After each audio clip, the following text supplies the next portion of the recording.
ESPN 1410 Wing AM brings you 1410 Wing Live. Follow along on Facebook, on Twitter, even on our ESPN Dayton YouTube channel, and at wingam.com. We're everywhere. The biggest interviews with the biggest local and national guests. It's 1410 Wing Live with Justin Kinner. 1410 Wing Live. Justin Kinner with you here. I hope all of you are having a great day, and I'm excited to bring you another edition of 1410 Wing Live, including our next guest. He's a Hall of Fame writer. He works with The Athletic, and his name is Jayson Stark, and he's good enough to join us here today. Jayson, welcome in, sir. How are you? Justin, hanging in there, man. How are you? Good. I don't know what the weather's. Are you in Philly? Is that where you were at? I am. Yep. Yeah. It's pouring down rain here. It's been horrible out, so hopefully the weather's better for you. I mean, it's not raining, but it's been a poor excuse for a spring. Exactly. All right, a lot to get into with you. I appreciate you taking time and hanging out with us here this afternoon. We're going to get into your podcast coming up here in just a minute because I just actually caught the latest edition of it and really good stuff in there. Talks about The Last Dance, so we'll get to that coming up in a moment. But what's on the minds of everyone right now is, of course, the ongoing baseball negotiations right now, Major League Baseball. What's the latest that you're hearing from that, and are we getting any closer to a potential 2020 Major League Baseball season?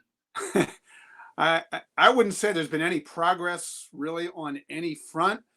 As you know, the owners, Major League Baseball, presented a 67-page report, health and safety protocols to the players over the weekend. My understanding is the union is going through that. It's amazing that it's got so much detail, and yet there are so many more questions that have to be answered. But that's where they are on that front. And then on the economics, baseball still hasn't made a proposal, despite all you've heard about that 50-50 revenue split that was in the news last week that never got formally proposed. I personally think they will find a way to work through both of these, but there are huge challenges.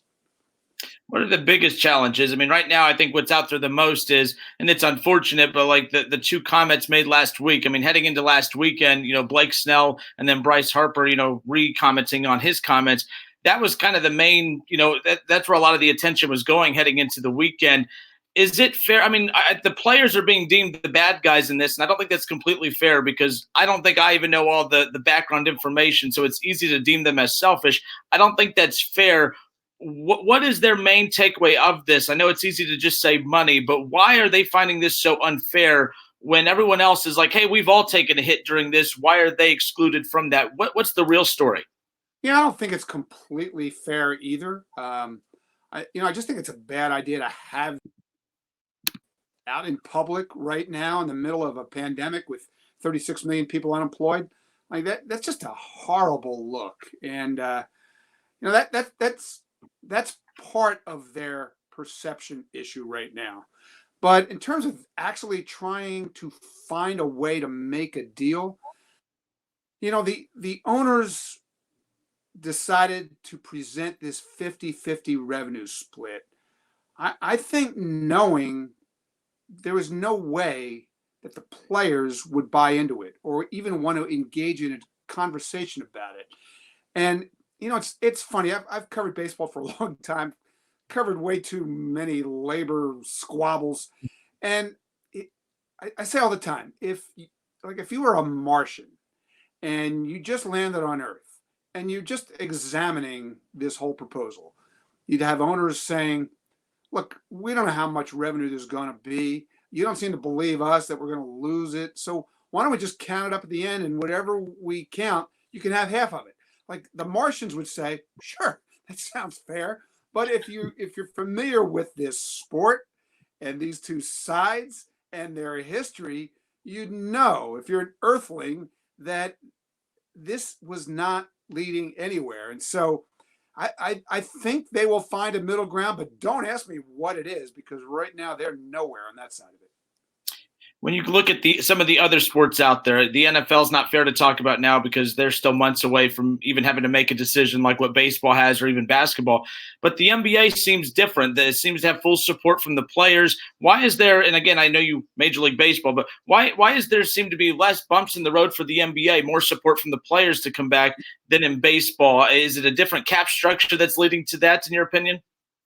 Well, they're two totally different economic structures, but I think the fundamental difference between the NBA and every sport is Adam Silver just has it figured out. He has enormous trust among players, credibility among the public, and like they can find a path forward based just on Adam Silver's wisdom and trust factor. Whereas in baseball, they fight about everything. I mean, this has been going on for way too long, but there's just no sense of trust or common purpose between the two sides, between Rob Manfred and Tony Clark, between the union and Major League Baseball. And that just creates a bumpy road, and you're feeling every bump right now. Yeah, in the NBA, you see like LeBron James and Steph Curry, Kawhi Leonard, they come together and they're calling players-only meetings and they're very rah-rah, very positive, which that's great for them. You just don't see that from baseball. You don't see the stars of the game be very outspoken too often. I know there was a clip from Bryce Harper last week, but you just don't see Major League Baseball players come together like that like you see in the NBA. Yeah, I think most players want to play. They're very motivated to play and find a way to play. But baseball, look, there are a lot more baseball players, for one thing. The stars don't have the same presence. That's another thing. And there's just more division. I don't think there is one common view by baseball players right now. You have a group that just want to play. And then you have a group you have guys who have proven health issues who are at risk. They have great concerns about whether it's safe. You have the Blake Snells who don't think the whole money thing is fair.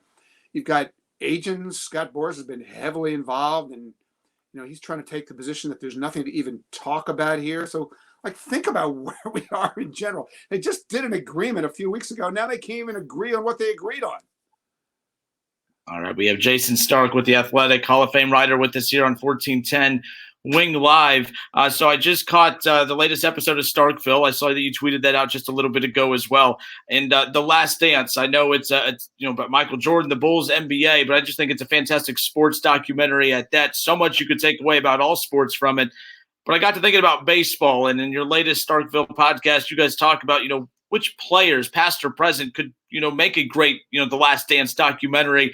You mentioned a name that I never really considered, but Barry Bonds is a very interesting name when you consider his career path and kind of the fallout from his career. Yeah, and I mentioned Barry because I was mesmerized by Michael. Michael's genius, his presence, his greatness, his passion to be great, and everything that went with that. And I just can't think of many baseball players in my time that have had that kind of hold on the public. And I mentioned Barry Bonds because I'm reading Joan Ryan's great book about team chemistry called Intangibles. And she talks about Barry, and Barry had that genius talent and that arrogance and that confidence about him that Michael had, even though they're two completely different people.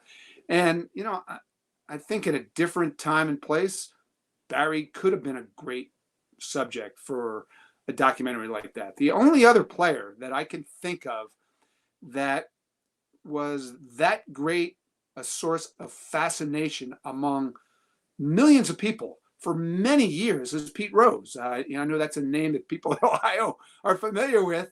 I don't know if you could possibly do a Pete Rose last dance, first dance, any kind of dance, but boy, there's a lot there. Yeah, especially when you tie it in with the Big Red Machine. I mean, just very similar to the Bulls and MJ. You had that right. Popular player with the star team around him, the Big Red Machine, Pete Rose. I think it would be a fantastic documentary as far as that's concerned. When I emailed you earlier, I did make sure to put in there. I was like, but there might be I sense there's a Pete Rose fatigue amongst baseball fans because Pete Rose, about once a year, we get into the Hall of Fame conversation and then it dies out. There might be I think what made the MJ documentary so unique is that you don't see MJ in the media. He doesn't do interviews. It was rare footage. You hear Pete Rose too much sometimes. You see too much of him. Barry Bonds, to your point, too, was very similar to MJ in that regard. You don't see him do interviews. You don't see him in the media often. Very quiet, very private person, which makes those types of shows so unique for individuals like that. Yeah, it's a great point, Justin. I think the problem with Pete Rose is it's been basically the same conversation for how many years now, and a look back at everything that went into Pete's career, the teams he played on, and then everything that happened after he stopped playing. Like that would be different. That would be a much different plot line. It would all revolve around gambling and the Hall of Fame, but there are a lot of levels to Pete. And, as somebody who has known Pete for many years, I used to think for a long time that Pete was the all-time lightning rod player, where you could always write about him. You could always talk about him on any talk show. And I don't know, does that mean you could always do a documentary on him? It's amazing that nobody's found out. Houston Astros, obviously a big topic of conversation this past season. Speaking of Pete Rose, it led to him saying, well, hey, look at what they were a part of, the cheating scandal, but yet all they're getting is a slap on the wrist compared to his, lifetime banishment from the sport. What was your takeaway on that? We've talked about Pete in the past. You shared the story of how he blamed you at one point, right? He blamed you for why he wasn't in the Hall of Fame or something along those lines. But Pete Rose, just fascinating. But when he came back into the news after the Houston Astros stuff, some people said he made some valid points as far as that's concerned. Yeah, or just quickly, the connection between me and Pete not getting into the Hall of Fame. If you remember, after the All-Century team, Pete got the big reception at the World Series, and there was momentum that kind of got built up toward maybe some kind of compromise where he could be reinstated to at least get on the Hall of Fame ballot. Joe Morgan and Mike Schmidt and Pete went to Milwaukee, met with Bud Selig, had what they thought was a productive meeting. And then a couple things happened. One was Pete left the meeting, went right to a casino. So that got everybody all worked up. But the other thing was I found out about it. I was working at ESPN at the time, wrote about it, reported on it, went on TV and talked about it. And it changed the whole conversation. It just reignited all the same old stuff, all the baggage. And Bud just got squeamish. And then it just never advanced. And Pete released that book, Hall of Fame Week. So there was all of that. Now, to fast forward, the question about whether the Astros scandal should change the conversation about Pete Rose, I honestly think they don't have a whole lot to do with one another. There are always going to be questions now about the Astros, just the way there are always going to be questions about Pete, his motivations, how gambling colored just so many of his actions as a manager and potentially even as a player. And there's always going to be questions about the Astros, what they did, how they did it, whether we should look at the World Series they won and all the games they won, the achievements, and take them as real or something that deserves some kind of asterisk. But I don't actually get the connecting of the dots between Pete and the Astros. You can feel free to explain it to me if you want. Comparing illegalities, it's always he got away with it, how come I couldn't type of deal. So there you go. Jayson, I'll send you off with this. One thing that's been fascinating, of course, when we talk about the Hall of Fame, and I'm going to congratulate you here in a moment on your induction last year, just in a moment on that. But you always have been one of the few writers out there that have continued to voice your support for a Roger Clemens or a Barry Bonds. What is it about the way you vote that you're able to overlook some of those deficiencies throughout their career that maybe other writers can't? I don't know if support is the right word, Justin. I do vote for them.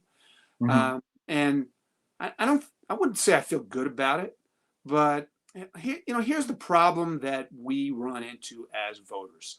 People tell me all the time, keep all the cheaters out of the Hall of Fame. And you know what I tell them? How?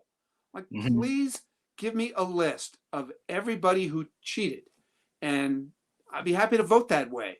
The problem is that for that generation of players, until we got into a period where there was extensive testing and suspensions, we're just guessing. And it's become a giant guessing game that we continuously get wrong. I don't think there's any doubt we've already elected players into the Hall of Fame who did something, used something, cheated. And so my feeling is I think the Hall of Fame needs to be a history museum. I think we should elect the greatest players of that era and let the the people in Cooperstown, try to figure out what's the best way to explain it or put their achievements in perspective. Maybe even the same with Pete Rose. Pete Rose got more hits than anyone who ever lived, but he also did this. Barry Bonds hit more home runs than anybody who ever lived, but that's what I would like to see happen, because we're just not good at doing it the way we're doing it. All right, Jayson, this will be the last thing. You were inducted into the National Baseball Hall of Fame in 2019. Timing's everything. In fact, I just spoke with Marty Brennaman, Hall of Fame voice of the Reds a few weeks ago. I said, man, I'm so glad you retired last season and weren't holding out for this season, because it would have just been a mess. And I'm so glad that you got inducted in 2019 as opposed to this year, so you could be a part of the ceremony and everything. Congratulations on that. I know that was a huge accomplishment for you. I've seen a lot of your interviews, commenting on that. What a special accomplishment. And again, congratulations on that. Justin, I appreciate that, man. And in my house, we talk every day about how lucky we were that my year was last year. I really feel for everyone who was supposed to be honored this year, and that's not going to happen until 2021. What a shame. All right. Well, Hall of Fame writer Jayson Stark with The Athletic, MLB Network. I really appreciate your time this afternoon. Always great catching up. Thank you. Continue to stay safe to you and your family, and I appreciate the time today. Thanks so much, Justin. Be well, my friend. Absolutely. And there you go, Jayson Stark, good enough to join us here today on 1410 Wing Live. And I appreciate everyone taking time and hanging out this afternoon. We got the Justin Kinner Show coming up at 3 o'clock. We'll re-air some of this interview coming up during the show. Plus, we'll get into more of the Last Dance conversation and more. Until later this afternoon, this has been 1410 Wing Live on wingam.com.